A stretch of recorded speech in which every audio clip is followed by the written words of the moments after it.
옆사람에게, 뒷사람에게 우리 한번 이렇게 얘기합시다. 주님은 지금도 살아계십니다. 믿음으로 한번 해봅시다. 지금 당신을 만지십니다. 믿으시면 한번 해보세요. 제가 지난 주일부터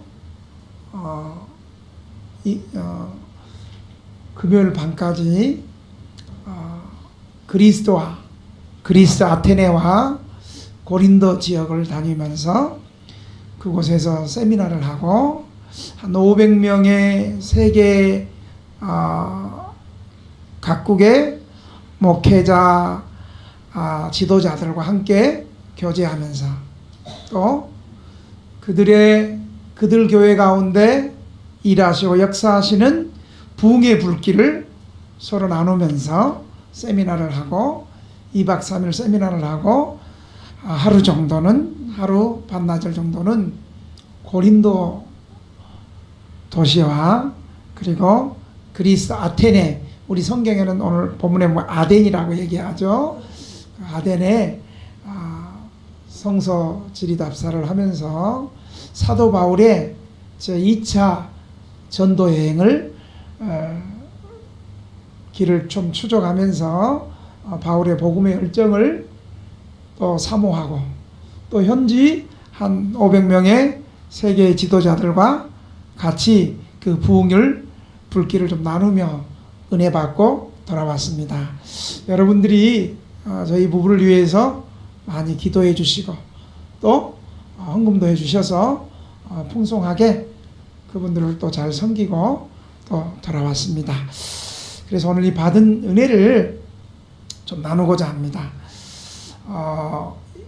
먼저 우리 이 그리스가 어디 있는가, 고린도가 어디 있는가 여러분 궁금하죠? 우리 지도를 한번 펴주세요.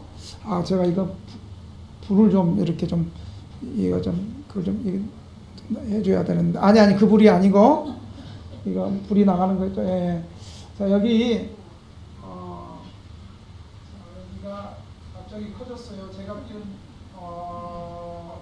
띄운 그리스가 여기 있어요.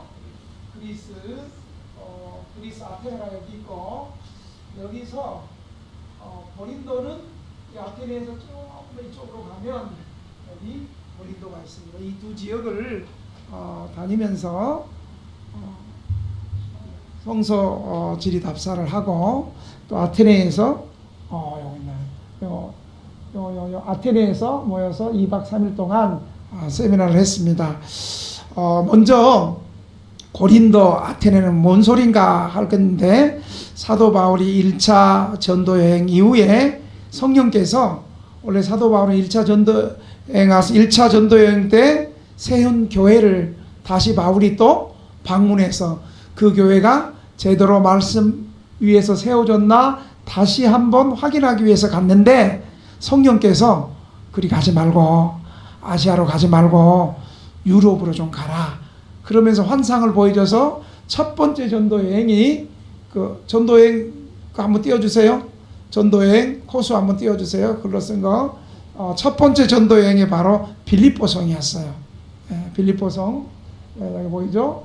그 다음에 빌립보에서 어디로 갔어요? 데살로니가. 영어는 테살로니카. 그 다음에 어디로 갔어요? 베레아로 갔어요. 그 다음에 어디로 갔어요? 아덴. 성경은 아덴이라고 얘기합니다. 이게 아테네 그리스를 말하는 거예요. 그리스. 오늘 그리스 아테네에서 파르테논 신전 앞에 있는 오늘 본문에 읽었던 아레오바고 언덕에서 사도 바울이 지금 설교한 내용이 오늘 본문의 내용이에요. 이 아레오바고 사진 보여드릴 거예요. 그래서 아덴에서 어디로 갔어요? 고린도로 갔어요. 고린도로 가서 어디로 갔어요? 에베소로 가서 마지막 안디옥으로 복귀하는 과정이 2차 전도여행입니다. 먼저 저희가 고린도를 향했어요. 우리 고린도 사진 한 번만 보여줄래요? 고린도 사진. 이건 고린도 사진이 아테네 사진이에요. 그러니까 이게 아니고 좀 더 뒤로 가보세요. 좀 더 넘어가 보세요. 더 뒤로. 사모님 좀 도와주세요.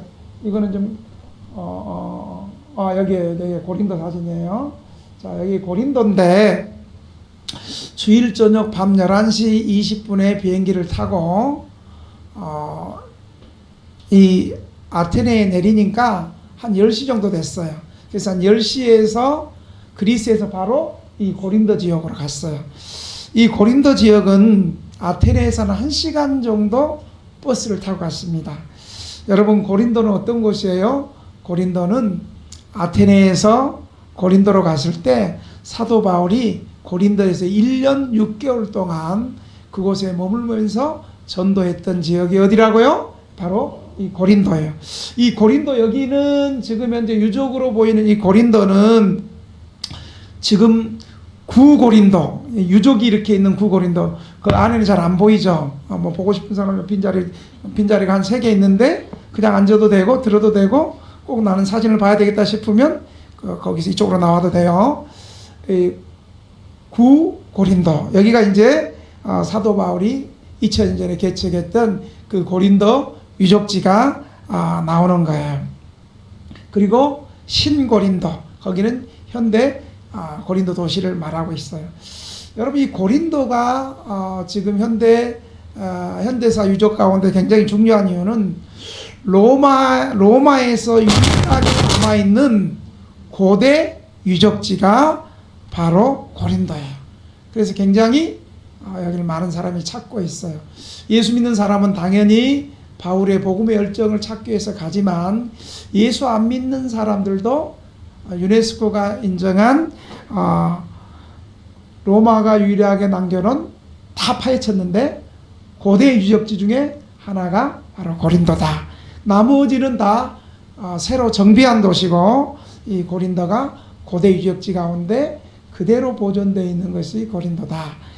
그래서 우리는 이제 고린도를 생각하면 성경에서 3가지를 생각해야 됩니다. 첫째는 로마 3대 항구 중에, 당시 로마 시대 3대 항구 중에 가장 중요한 항구 중에 하나다. 고대 그리스 역사에서 이 고린도는 가장 유명하고 번화한 교통의 요지였습니다. 바닷길, 해상의 요지이기도 하고 또 육로의 요지이기도 했습니다. 아까 우리 사진 봤던 이탈리아 반도에 아테네가 있는 그리스도 본토로 향하는 그 백길의 길목이고, 또 그리스 본토랑 펠리스폰네스 반도를 연결하는 육로의 길로가 되기 때문에 해안과 육로의 아주 교통의 도시가 되는 것이, 넘기지 마세요. 아까 첫 사진 해주세요. 여기 박물관이에요. 우리 고린도. 그런데 이렇게 고린도 당시가 이런 교통의 요지가 되다 보니까 세계의 무역가, 아시아, 유럽, 아프리카에서 모이는 백길들이 모여서 많은 사람들이 무역을 하고 상인들이 활발하게 모여지다 보니까 뭐가 많겠어요? 돈이 많고 부유했고, 또 부유한 대신 엄청난 쾌락과 타락이 있었던 도시가 바로 고린도였습니다. 혹시 우리 찬우 형제 이때 고린도 여기는 안 가봤죠? 신혼여행을 안 가봤죠? 그런데 이 고린도로 모이면 돈은 많죠. 돈은 많은 상인들이 고린도를 그냥 지나가는 것이 아니라 고린도에서 또 한 일주일씩, 한 달씩 먹게 되면 뭐가 또 발달했겠어요? 숙박업과 먹는 요식업이 발달해서 향락의 도시로 번영하게 됐습니다. 이 방금 여기 고린도 여기는 아크로폴리스 언덕 위에 보면 고린도의 아프로디테 신전이 있는 산이 있습니다. 이 신전이, 이 아프로디테 신전에는 사제들이 있었어요. 이 사제들이 매춘으로 이 고린도에 찾아오는 많은 사람들의 돈을 한꺼번에 탕진하도록 만들었던 것이 바로 매춘업으로 부를 챙겼습니다. 당시 2000년 전에 이 제사, 고린도 이 아프로디테의 신전에 있는 제사 방법은 여사제와 남자들이 매춘을 하고 남창과 또 여자들이 매춘을 해서 이들이 벌었던 돈을 한꺼번에 다 탕진을 했어요. 그리고 이 여사제들이 밤이 되면 고린도 도시로 나가서 또 매춘을 했던 참 술 취함과 음란과 타락의 도시가 바로 고린도였습니다. 그래서 이 고린티 아제스타이라는 헬라어 말은 고린도인 같이 생활하다 이런 뜻이에요. 이것은 여기에요. 술 취함과 방탕과 쾌락으로 타락한 도시, 타락과 방탕 가운데 사는 부잣집 탕아 같은 사람들을 바로 고린도 사람같이 생활한다는 거예요. 사도 바울은 이 고린도에서 고린도전서 6장 9절 10절에서 이렇게 말하고 있습니다. 우리 본문 한번 띄워주세요. 고린도전서 6장 9절 10절에 보면 이렇게 얘기하고 있습니다. 한번 같이 한번 읽겠습니다. 불의한 자가 하나님의 나라를 유혹으로 받을 줄 알지 못하느냐. 미혹을 받지 말라. 음행하는 자나 우상 숭배하는 자나 간음하는 자나 탐색하는 자나 남색하는 자나 도적이나 탐욕을 부리는 자나 술 취하는 자나 모욕하는 자나 속여 빼앗는 자들은 하나님의 나라를 유혹으로 받지 못하리라. 너희 중에 이와 같은 자들이 있더니 주 예수 그리스도의 이름과 우리 하나님의 성령 안에서 시승과 거룩함과 의롭다 하심을 받았느니라 라고 바울은 이 고린도 도시에서 전도하면서 고린도 교회 성도들에게 이렇게 권면했습니다. 그 다음에 고린도는 또 고린도에서 기억할 것은 예수님이 성찬식을 가르쳐서 고린도 교회 성도들의 많은 파별과 분쟁을 성찬식을 통해서 일시에 하나 되게 했던 것이 바로 고린도에서 성찬식을 가르쳤습니다. 여러분, 고린도 교회는 은사도 강하게 일어났었고 파벌도 많았습니다. 내가 받은 은사가 최고다, 방언의 은사가 최고다, 예언의 은사가 최고다, 통역하는 은사가 최고다, 영분별하는 은사가 최고다, 신의 은사가 최고다, 여러 가지 받은 은사로 내가 최고라고 서로 자기 주장이 강했습니다. 뿐만 아니라 거기에는 파벌도 있었습니다. 나는 그래도 베드로 사도 수제자 베드로파에 속한 사람이야. 그랬더니 야, 베드로보다도 바울이 설교를 더 잘해. 나는 바울파야. 그러니까 또 한 사람이 바울보다도 아볼로가 더 설교를 잘해. 나는 아볼로파다. 그랬더니 나는 베드로파도 아니고 바울파도 아니고 아볼로파도 아니고 무슨 파? 그리스도파다. 이 중에 최고는 그리스도파다. 이렇게 아멘하면 안 돼. 이렇게 서로 파벌을 그렇게 분쟁이 많았던 것입니다. 그런데 이때 예수님의 가르치신 이 성찬을 통해서 그리스도 안에서 우리가 한 몸이고 그리스도 안에서 한 피로 우리가 구원받고 하나 되고 하나님의 백성이 되었는데 우리가 이렇게 싸워서 되겠느냐. 그래서 성찬을 통해서 그 파벌과 분쟁 많았던 교회가 바로 하나로 하나가 되었습니다. 그 다음에 그러니까 우리도 성찬을 우리도 한 달에 한 번 정도 우리가 몇 년 전에는 뭐 절기 때 1년에 4번 했던 성찬을 우리는 매달 첫째 주에 성찬을 하게 되는 것입니다. 그 다음에 이제 우리가 고린도에서 어디로 갔냐면 고린도에 항구가 있어요. 무슨 항구가 있어요? 갱그리아 항구가 있어요. 고린도에서 한 동쪽으로 10km 가면 갱그리아 항구. 여기 이게 이제 갱그리아 항구예요. 자, 이 갱그리아 항구는 어떤 곳이냐면 갱그리아 항구에서 바울이 예루살렘에 올라가기 위해서 머리 삭발을 했던 사람이에요. 혹시 이 설교 듣고 나도 좀 삭발 좀 시켜주세요 하는 사람이 있으면 우리 교회 바리깡이 있으니까 특별히 여자들도 나도 좀 은혜 받았습니다 삭발해 주세요 하는 사람이 있으면 지체하지 말고 우리 집사님 삭발해 주시길 바랍니다. 왜 바울이 삭발을 했냐면 바울이 유대인들에게 율법을 철저하게 지키는 유대인들에게 오해를 받았어요. 바울이 열심히 예수님의 복음을 전하긴 하는데 저 사람은 율법을 의도적으로 지키지 않는 나쁜 사람이다. 그러면서 바울은 율법을 따르지 않으면서 하나님을 경외한다는 이중적인 태도를 가지고 있다라고 바울을 오해했어요. 그래서 바울의 사도행전 17장 8절 한번 찾아주세요. 17장 8절. 17장 8절에 보면 바울이 17장 8절이 아니고 하여간 바울이 머리 깎았던 구절이 나중에 제가 오후에 말씀드리겠습니다. 하여간 이 갱그리아 항구에서 바울이 머리를 깎으면서 나는 소원을 통해서 율법을 다 지켰을 뿐만 아니라 나는 하나님을 정말로 경외하는 사람이다. 나는 율법을 부정하는 사람이 아니라 오히려 율법의 본래 의미와 율법의 본래 정신을 알고 지키며 복음을 전하는 사람이다라는 것을 보여주기 위해서 바울이 머리를 갱그리아 항구에서 깎았습니다. 여러분, 이 갱그리아 항구가 지금 보면 그 화려했던 갱그리아 항구가 지금은 가라앉고 여기 이제 잔해만 남았어요.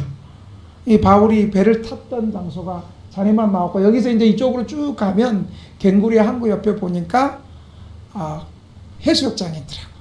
여러분, 그 해수욕장에 보니까 많은 사람들이 정말 시원하게 해수욕을 열심히 하고 있는데 우리는 2박 3일 동안 세미나 일정이 바빠가지고 해수욕할 시간도 없고 그냥 여기서 커피 한 잔, 제가 27명의 사람들 커피 한 잔 다 샀어요. 뭐 박수 칠 것까지는 없고요. 커피가 겁나게 비싸. 커피가 거기 한 잔에 우리 돈으로 한 14,000-15,000원 해요. 27명 다 샀어. 근데 여러분, 어떤 커피가 맛있어요? 비싼 커피가 맛있어. 그래서 거기서 우리 커피 한잔 하고 바로 이 갱그리아 해변에서 바로 걸어서 2분 정도 가면 이 갱그리아 항구가 있어요. 그 화려했던 항구. 여기서 바울이 브리스길라와 아굴라 부부와 함께 배를 타고 다시 에베소와 시리아로 갔던 그 항구가 바로 이 갱그리아 항구입니다. 그리고 고린도 하면 운하예요. 운하 사진 한번 보여주세요. 운하. 예, 이거 보세요. 우리 4대강이 우리 실패했지만 여기는 진짜 이 운하가 되는 거야. 이 운하가 고린도에 있는 이 운하를 통해서 많은 선적들, 물품들, 무역이 성행했던 것이 고린도 운하였습니다. 그 다음에 이제 갔던 데가 오늘 본문을 읽었던 이제 아테네예요. 고린도에서 아테네는 다시 역으로 1시간 정도 우리가 버스를 타고 갔어요. 이 아테네를 갔는데 이 아테네가 어디라고요? 이탈리아예요? 그리스도예요? 그리스라고 해보세요. 이 그리스 이제 바울의 제 2차 전도 여행인데 그 아테네에는 많은 신전들이 있어요. 그 신전들 가운데 한 7개의 신전이 있는데 이 신전을 하루 만에 다 돌아볼 수 없을 정도로 한 2개 정도는 저희가 갔던 파르테논 신전과 제우스 신전은 좀 가까이 있어요. 그런데 나머지 신전들은 굉장히 멀리 있어요. 제우스 신전, 아폴로 신전, 비너스 신전, 이시스 신전은 고대 이집트의 여신이에요. 이 중에서 저희가 둘째 날 세미나 전에 오전에 저희는 A, B, C조를 나눠가지고 오전에 유적지 답사하는 팀이 오전에 있고 나머지 오전에서 밤 10시까지 세미나를 했으니까 나머지 B조, C조는 점심 저녁 계속 세미나를 듣고 있는 거예요. 저는 A조, 사모님은 B조. 그래서 저는 오전에 갔어요. 오전에 세미나 오전 시간 잠시 빠지고 이 파르테논 신전을 갔어요. 여러분, 이 파리트렌 신전은 2500년이 넘는 세월을 견딘 고대 유적이자 세계문화유산 몇 올 것 같아요? 1호라고 얘기해 보세요. 몇 호? 예, 세계문화유산 1호. 고대 유적 가운데 세계문화유산 1호. 여기 신혼여행 안 가봤어요? 여기? 예, 여기가 이제 이 파르테논 신전. 한번 볼까요? 사진. 파르테논 신전 한번 쭉 한번 보여주세요. 아, 여기가 디오니시스 오전 경기장이었어요. 여기가. 여기 가봤어요? 안 가봤어요? 이 그리스는 안 가봤죠, 아테네는. 그리고 이 유적들이 이렇게 화려해요. 또 찍은 거 있으면 또 보여주세요. 이거는 아테네 아크로폴리스 가는 건데 제가 찍었어요. 여기서 아까 그 앞에 이쪽으로 이 신전들. 자, 이 신전은 아테네 아크로폴리스의 이 신전은 기원전 예수님 오시기 전에 447년에 지어진 신전이었어요. 이 아테네 여신을 위한 성소에 있던 이 파르테논 신전을 딱 보는 순간에 여러분 사진만 봐도 그 압도적인 웅장함에 그냥 말문이 막히고 숨이 막히고 환성이 확 나는 거예요. 우리 앞으로 결혼해야 될 우리 한상 11월 달에 결혼해야 될 우리 한상 아직 혹시 안 정했으면 이리 가도 괜찮아요. 이 파르테논 신전은 고대 아테네의 수호자로 여겨졌던 아테네 여신에게 봉헌된 신전이었습니다. 아테네에 수많은 신들이 있는데 우상 신들이 있는데 그 중에서 아테네를 수호하는 여신이 바로 파르테논 신전에 있었어요. 그래서 재료가 어때요? 대리석 돌이에요. 대리석 돌. 이 대리석 돌인데 이런 신전들이 많아서 그런지 이 아테네 좀 높은 데서 올라보면 이 아테네에 지어진 집들도 다 이런 회색 대리석으로 또 색깔도 그렇고 이렇게 지어놨어요. 여러분, 이 BC 447년에 지어진 이 신전, 지금 그 앞에 거 한번 보세요. 파괴된 거 한번 보여줄게요. 앞에 거, 앞에 사진. 많이 파괴됐죠. 이렇게 대리석으로 기원전 447년에 지어진 신전도 얼마 안 있어서 480년에 몇십 년 후에 페르시아의 침공으로 파괴돼 버렸어요. 그리고 기원 후 이제 예수님 오신 후 6세기에 여기는 성모 마리아에게 봉헌된 기독교 교회로 사용되기도 했습니다. 그래서 바울이 오늘 이제 본문을 읽었던 이 신전 앞에 아레오파고 광장, 아레오파고 광장 한번 보여주세요. 아레오파고 광장, 아레오파고 광장. 그 다음 사진 한번 넘겨보세요. 다음 사진. 사모님 좀 도와주세요. 아레오파고 광장을 잘 모르나 봐요. 다음 사진 한번. 예. 이게 이제 아레오파고 광장 앞에 이 헬라어로 바울이 설교했던 내용들을 역사적으로 기록을 해놓은 거예요. 바울이 이 광장에 서서 아레오파고에 오는 이 아레오파고 광장에는 이 파르테논 신전에 들어가는 사람들이 이 사람들이 어떤 사람이냐면 새로운 종교 아리스토텔레스 같은 헬라 그리스 철학자들이 서로 새로운 종교를 가지고 토론을 하고 있어. 자, 빨리 이쪽으로 언제 늦게 온 사람 이쪽으로 앉으세요. 이 새로운 종교에 대해서 토론하고 새로운 신에 대해서 토론을 했던 곳이에요. 바로 이 아레오파고 이것은 언덕은 그렇게 높지 않아요. 높지 않고 이건 제가 찍은 거고 어디서 많이 본 사람이죠? 제가 찍은 거예요. 아레오파고 이 언덕이 요 앞에는 바로 아까 보였던 그 앞에 파르테논 신전 한번 다시 한번 보여줘 보세요. 파르테논 신전 그 앞에 거. 예, 이 신전이 그 다음 바로 아레오파고 광장을 보여주세요. 예, 이게 바로 앞에 있어요. 그러니까 바울이 의도적으로 이들은 참 하나님을 알지 못하고 이렇게 거짓 자기들이 하나님을 알지 못하면서도 이런 제우스의 다신교니까 그 당시에 많은 하나님이 아닌 여러 가지 잡신들을 섬기는 것을 보면서 바울이 의도적으로 아레아바고 광장, 이 신전 앞에 있는 곳에서 신전에 제우스 신을 찬양하자, 아테네 신을 찬양하자 와 하고 내려왔던 사람들에게 너희들이 알지도 못하고 믿는 그 신, 그리고 그 신, 그게 어찌 신이냐? 너희들 손으로 너희들이 대리석을 만들어서 신을 어떻게 손으로 만드냐? 그런 신이 진짜 신이 아니다 라고 이 아레아바고 광장 앞에서 파르테논 신전에 들어갔다고, 거기에서 지그 나름대로 거짓 은혜를 받고 나온 사람들에게 내가 참 은혜를 가르쳐 주겠다라고 이 아레아바고 광장에서 바울이 토론하고 설교했던 거예요. 또 그리고 나온 사람들을, 또 이 파르테논 신전에 들어가려고 하는 사람들에게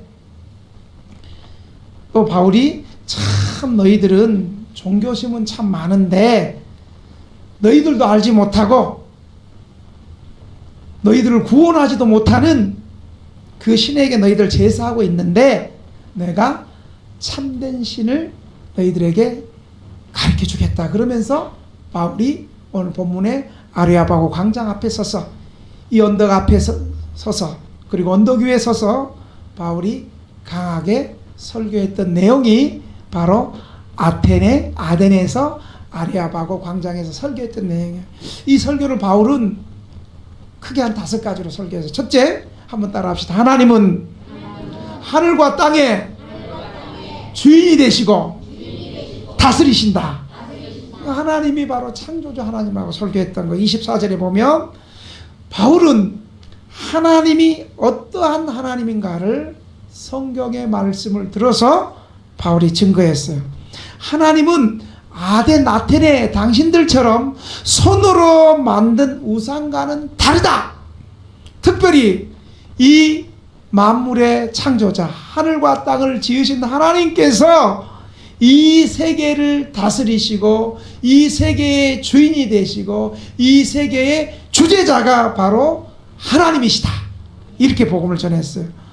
아덴 사람들은 미신적인 우상 숭배를 바울이 책망하고, 우주 만물은 당신들처럼 우연히 이루어진 것이 아니라 이것을 창조하신 이가 계시는데 그분이 하늘과 땅을 만드신 하나님이다 라고 바울이 아레아바고 광장에 설교했어요. 두 번째로 24절에 보면 하나님께서는 천지의 주제시니, 한번 따라합시다. 사람의 손으로 지은 전에 하나님은 계시지 않는다. 여러분, 만물을 창조하신 하나님은 만물을 아무것도 없는 가운데 우주 만물을 있게 하신 거예요. 무에서 유로, 아무것도 없는 상태에서 우주 만물을 있게 하신 분이 바로 우리가 믿는 기독교의 하나님이신 거예요. 그러므로 이 하나님을 사람이 만든 손으로 그 전에 하나님을 자정시키거나 가둘 수 없다고 말했습니다. 창조주 하나님을 참으로 믿고 공경하는 방법은 믿음으로 하나님께 나아가는 것이에요. 사람의 손으로 만들어 가지고 하나님이 여기 있습니다가 아니고 아무것도 없는 것을 있게 창조하신 하나님을 공경하는 방법은 우리가 하나님 앞에 이렇게 예배 시간에 나와서 믿음으로 하나님 앞에 예배하는 것이 하나님을 믿는 것인 것을 믿으시기 바랍니다. 그래서 히브리서 11장 6절에 보면 믿음이 없이는 하나님을 기쁘시게 하지 못하나니 하나님께 나아가는 자는 반드시 그가 계신 것과 또 그가 자기를 찾는 자들에게 상 주시는 이심을 믿어야 할지니라고 히브리서 11장 6절 말씀에 말씀했습니다. 이렇게 믿음으로 나갈 때 우리 하나님께서는 우리에게 신앙을 불러일으키시고 믿음을 주신다는 사실입니다. 오늘 24절에 보면 손으로 지은 전에 계시지 아니하시고라는 말은 하나님께서는 그의 지시대로 건축된 성전에도 계시지 아니하시고 다만 성전은 그의 이름 곧 계시가 있는 곳이라는 것입니다. 그러므로 성전에서 또는 성전을 향해서 기도하는 자들의 기도가 하늘에 계신 하나님께서 그의 기도를 상달해 주신다고 열왕기상 8장 28절에서 31절까지 말씀합니다. 아테네 사람들처럼 신이 하나님이 일정한 장소에 머문다는 것은 우상을 섬기는 우상주의인 것입니다. 여러분, 하나님은 사람이 만드신 어떤 장소에 계시는 하나님이 아니라 하나님은 에레미야 23장 23절 24절 말씀대로 하나님은 천지에 충만해 계심으로 우리 가까운 곳에도 계시고 먼 데에도 계시고 우주 만물 속에 내재하여 계시고 또한 이 만물을 초월해서 우리 하나님은 어디 곳이나 계심으로 우리가 믿음으로 하나님 앞에 나아가는 곳에 주님은 계신다는 사실을 믿으시기 바랍니다. 그러므로 바울은 하나님의 말씀을 따라 하나님을 믿는 것이 하나님을 섬기는 것이라고 말씀하면서 바울이 이때 아레오바고에 서서 예수님의 십자가와 부활을 전했습니다. 31절에 보면 이는 정하신 사람으로 하여금 천하를 공의로 심판한 날을 작정하시고 이에 그를 죽은 자 가운데서 다시 살리신 것으로 모든 사람에게 믿을 만한 증거를 주셨습니다. 이때 바울이 십자가와 부활을 증거했습니다. 세 번째로 또 중요한 말을 바울이 또 설교하고 있어요. 한번 따라합시다. 하나님은 사람에게 섬김을 받는 분이 아니라 도리어 사람들을 섬겨주시는 분이다. 여러분, 이게 우상주의와 기독교와 다른 거예요. 이 세상의 모든 우상들은 어떻게 다가오냐면 우리의 신은 인간보다 큰 힘과 권세를 가지고 있어서 너희들 나에게 재물을 바치지 아니하고 나를 섬기지 않으면 내가 너희를 저주하고 심판하겠다. 심지어 사람을 인신제다까지 요구하는 것이 우상 악한 제사인가요? 그러나 하나님은 천지 만물을 다 지으시고 아무것도 없는 상태에서 있게 만드신 하나님께서 여러분 무엇이 부족하다고 인간에게 바치라고 하겠습니까? 인간의 헌물을 원하시겠습니까? 도리어 하나님은 천지를 만드신 하나님은 모든 것에 충만하게 계신 하나님은 오히려 우리 인간에게 생명과 호흡과 영생과 구원을 주시는 분이 바로 우리가 믿는 기독교의 하나님이시라는 것입니다. 창조주 하나님은 인간에게 받으시는 것이 하나도 없고 도리어 인간에게 모든 것을 주시는 하나님, 인간을 섬기는 하나님이 우리가 믿는 기독교의 하나님이라는 사실을 믿으시기 바랍니다. 오히려 우리를 섬기고 우리를 아낌없이 주시기 위해서 자신의 독생자 예수님을 하나님이 이 땅에 보내주셔서 십자가에서 피 흘려 죽으시면서까지 우리에게 생명과 구원과 영생을 주신 분이 우리가 믿는 기독교의 하나님, 거짓 우상과 기독교의 근본적인 차이입니다. 네 번째로 한번 따라합시다. 이 하나님은 사람에게 멀리 떠나 계시지 않는다. 27절에 보니까 이는 사람으로 혹 하나님을 더듬어 찾아 발견하게 하려 하심이로되 그는 우리 각 사람에게 멀리 계시지 아니하도다. 신학자 벵겔 목사님은 하나님이 우리에게 가까이 계시지만 패역한 이성에게는 멀어 보인다라고 말합니다. 토마스 목사님은 하나님은 사람에게 멀리 떠나 계시지 않나 이 말씀을 네 가지로 말씀했어요. 첫째, 하나님께서는 장소적으로 우리에게서 멀리 계시지 아니하신다. 이 말은 에레미야 23장 24절 말씀이에요. 여호와의 말씀이니라 사람이 내게 보이지 아니하려고 누가 자신을 은밀한 곳에 숨길 수 있겠느냐? 여호와가 말하노라 나는 천지에 충만하지 아니하냐? 하나님 다 우리 가까운 곳에, 다 우리가 있는 모든 곳에 다 가까이 계신다는 거예요. 두 번째로 하나님은 우리와의 모든 관계에 있어서 우리에게 가까이 계신다는 거예요. 그가 우리의 주제이시니 우리의 생활 모든 것을 다 관할하고 계신다는 거예요. 눈에 보이지 않지만 우리의 모든 삶을 하나님이 가장 가까운 곳에서 지켜보시고 신자들이 고난당할 때 도우시고 또 힘들 때마다 위로해 주시고 가까이 하시는 하나님이심을 믿으시기 바랍니다. 세 번째로는 하나님은 우리의 창조자이시니 우리의 모든 세밀한 구조까지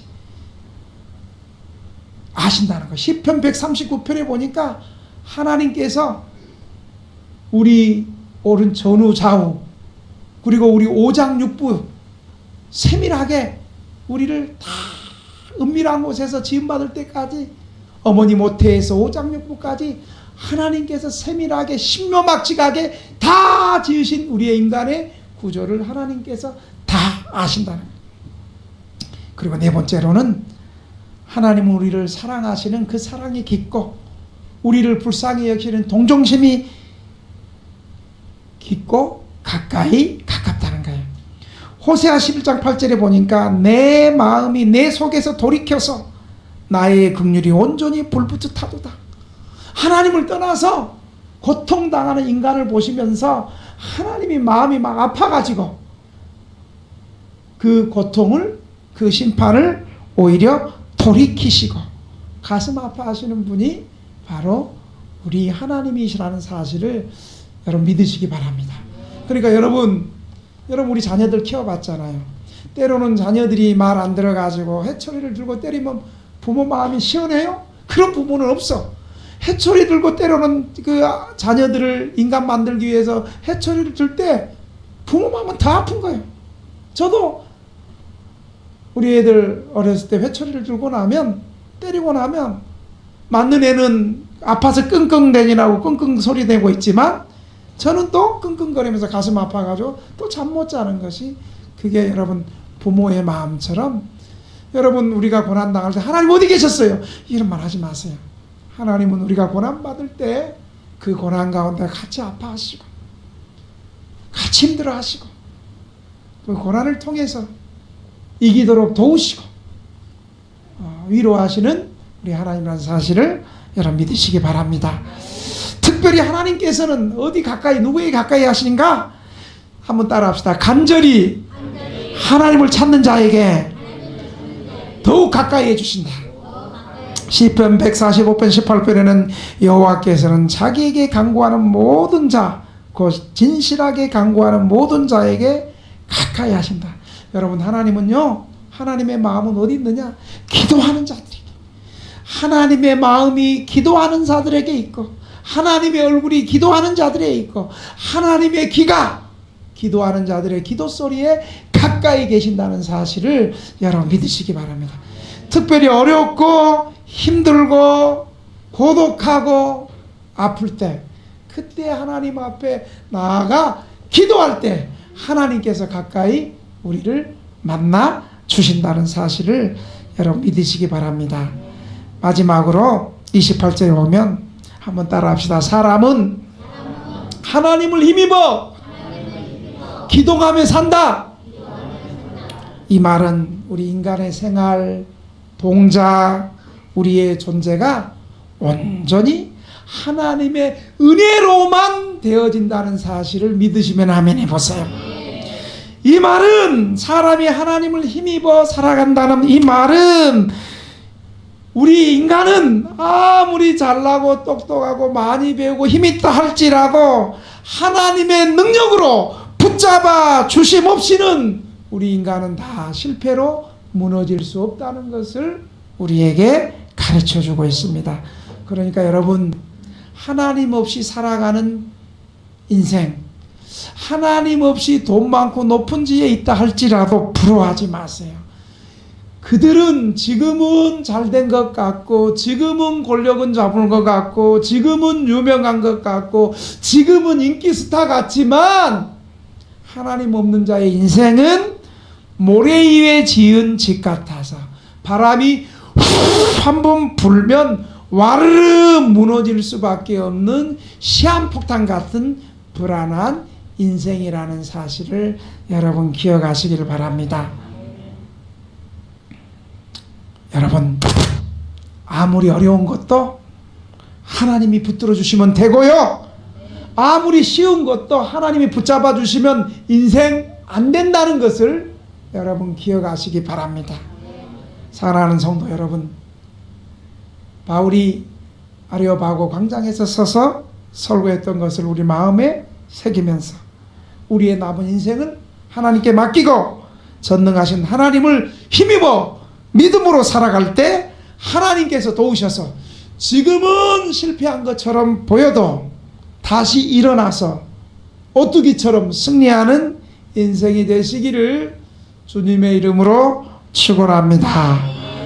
기도하겠습니다. 하나님 아버지, 바울이 아레오파고 광장에서 하나님을 알지 못하고 우상을 섬기며 절하는 아테네 사람들에게 우리 하나님이 천지 만물을 지으신 참 하나님이시고, 하나님은 사람의 손에 지은 곳에 계시지 아니하시고, 하나님이 뭐가 부족해서 인간에게 섬김을 받는 분이 아니라 도리어 우리를 위해서 주시는 하나님이시고, 자신을 아끼며 십자가에서 죽으시고 부활하시고 구원을 주시고 영생을 주시고 생명을 주시는 하나님임을 증거했습니다. 이 하나님이 멀리 계시지 않고 하나님을 진실하게 찾고 기도하는 자들에게 하나님이 늘 가까이 계시고, 우리는 이 하나님을 힘입어 살 때에 하나님의 인도하심을 받는다고 바울이 설계한 것을 우리의 마음에 갔으며,